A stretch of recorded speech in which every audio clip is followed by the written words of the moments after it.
आज हम इतिहास पढ़ रहे हैं और इतिहास काल में मध्यकालीन इतिहास पढ़ेंगे जो कि इतिहास में भारत पर अरब आक्रमण देखेंगे। जो कि पहला अरब आक्रमण 711 में अब्दुल्ला ने किया था, जो कि असफल रहा, और दूसरा अरब आक्रमण 711 में ही बुदेल किया था, जो कि वो भी असफल रहा। तीसरा अरब आक्रमण 712 में मोहम्मद बिन कासिम किया, जो कि सफल रहा। प्रथम मुस्लिम अरब आक्रमणकारी था, जो कि अल हजाज का सेनापति था और खैबर दर्रे से भारत आया था। भारत का प्रवेश द्वार। मोहम्मद बिन कासिम की आक्रमण के समय सिंध का राजा दाहिर था, जिसकी दो पुत्रियां सूर्यमाला और परिमाला थी और पत्नी रानी बाई।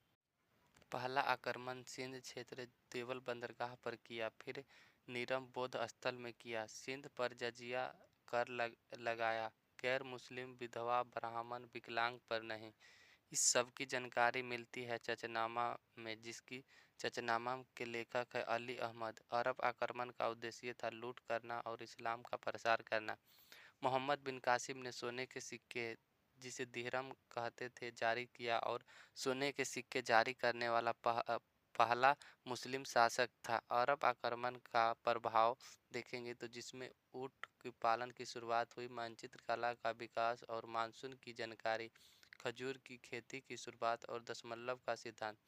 भारत पर तुर्क आक्रमण अफगानिस्तान गजनी ने किया, जो कि आमनी वंश या गजनी वंश कहते थे। संस्थापक अल्पतगिन और सुप्तगिन या महमूद गजनवी था।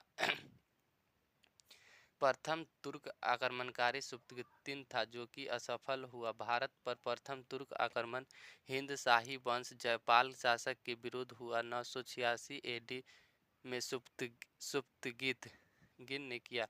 मोहम्मद गजनवी 998 एडी पर गद्दी पर बैठा और सुल्तान और गाजी की उपाधि धारण करने वाला प्रथम शासक था, जिसका अन्य नाम यामनी उद दौला और आमनी उल बिलहा था।